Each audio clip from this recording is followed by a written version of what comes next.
Bonjour à tout le monde, ici Jean-Claude Sely, guérisseur magnétiseur en Suisse. Aujourd'hui, nous nous retrouvons pour notre rendez-vous du mois de février avec les énergies de ce mois. Je vous indiquerai le maître mot, la carte énergie et la lecture que je vous conseille. Tout d'abord, êtes-vous abonné à ma chaîne YouTube car cela me permet réellement d'avancer et je vous en remercie. Merci aussi de liker cette vidéo si vous l'appréciez. Et sous cette dernière, vous trouverez un lien utile concernant mon site internet ainsi qu'un numéro de téléphone si vous désirez m'atteindre, ainsi qu'un lien de Sophia Voyance, cartomancienne exceptionnelle. Sans plus tarder, nous allons parler du maître mot de ce mois, c'est etc. Ce mot m'a été donné parce qu'il représente les autres choses, donc le champ du possible. Donc, ça veut dire que le mois de février vous ouvre donc un large spectre de choses à explorer, à expérimenter et à aller de l'avant. Et c'est pas triste, car quand je tire la carte énergie, nous avons la carte magie. La magie. Si vous regardez bien autour de vous, vous constaterez que la magie se trouve partout.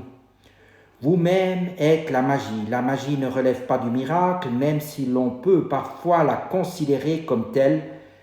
Le doute anéantit plus fortement les rêves que l'échec. Ayez confiance en vos capacités, tissez ensemble toutes les pièces disparates. Je vous remontre la magie pour le mois de février. Voilà. Les sorcières diront: c'est quoi la magie? Eh bien, la magie, il est difficile de répondre à cette question et chaque praticien qui prétend travailler avec la magie aura une définition différente pour ce que ça vaut. Nous voyons la magie comme un tissage d'énergie vers un but particulier ainsi qu'un processus alchimique et synergique. La magie a sa propre raison d'être, elle est un changement délibéré. La vraie magie, ce n'est pas un spectacle ou un magicien qui fait son tour, même si selon beaucoup de personnes, pratiquer la magie nécessite foi et expertise. Foi parce que nous déployons notre confiance et notre énergie dans un processus et expertise pour pratiquer selon les recettes anciennes et modernes d'incantation et de rituels. Il existe des règles pour pratiquer les sortilèges. Vous devez avoir un but et une intention claire et vous devez être capable de libérer votre pouvoir de manière ciblée pour entamer le processus de transformation. La magie est généralement pratiquée pour guérir, attirer, repousser, protéger, alléger ou dégager la voie. Et toutes les opérations avec de telles intentions comportent maintes instructions et nécessitent des combinaisons d'éléments pour être efficaces. Il peut s'agir d'un timing spécial, d'éléments qui doivent être mis en œuvre pour être efficaces. Il peut s'agir aussi de cycles lunaires, d'un verbiage particulier de certaines croyances à se repérer mentalement, d'un ensemble d'éléments qui influencera le temps, l'espace, les atomes, les pensées, les énergies, et j'en passe. La magie est un mot qui entraîne l'action, c'est un travail, un processus. Et enfin, pour moi et pour l'autre, la magie n'exclut pas la science. En fait, elle en fait carrément partie, influençant probablement au niveau atomique. Le fait que nous ne sachions pas exactement comment tout cela fonctionne ne rend pas pour autant cette pratique fantaisiste. Après tout, les scientifiques essayent toujours de comprendre la matière noire. Voilà, je vous remontre cette carte de la magie. Inspirez-vous-en. Le mois de février est un mois d'ouverture, d'expérimentation. Allez de l'avant avec etc. le champ des possibles, avec la magie. Et maintenant, sans transition, nous allons parler du livre du mois que je vais vous présenter.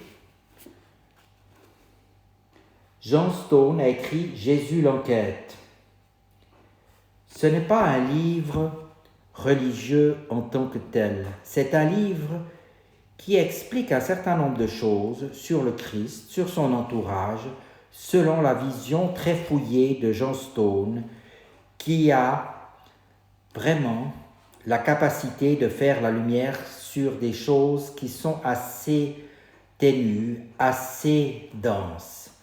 Je vais vous lire maintenant le résumé de cette incroyable histoire qui nous concerne tous. Alors que l'expression parole d'évangile montre qu'on prenait ses écrits au pied de la lettre, la modernité en est venue à penser qu'on savait très peu de choses sur Jésus. Mais n'est-ce pas un a priori et ne serait-ce pas extraordinaire si l'on n'avait pas un témoignage de première main dont on pourrait prouver qu'il est fiable jusque dans les plus infimes détails?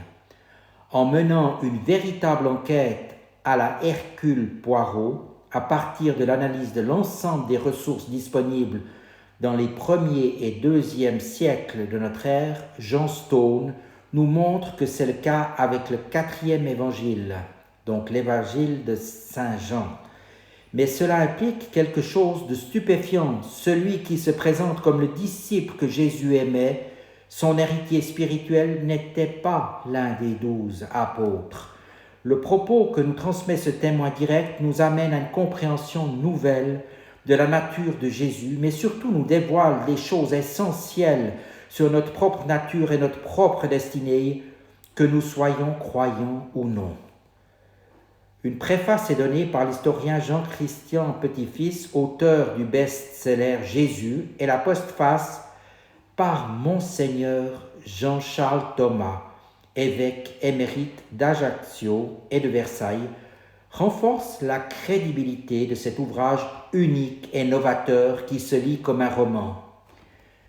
Quant à l'auteur, John Stone, philosophe des sciences et prospectiviste, auteur du best-seller « Notre existence a-t-elle un sens ?», plus de 50 000 exemplaires vendus, applique ici une question fondamentale, la méthodologie qu'il a développée dans d'autres domaines pour mettre en lumière les solutions les plus rationnelles à des problèmes complexes.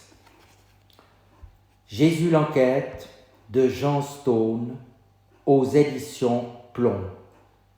Je vous recommande vivement de lire cet ouvrage afin d'en savoir plus et de connaître peut-être certaines choses qui sont longtemps restées secrètes. Je vous dis maintenant à tout bientôt et merci de votre attention.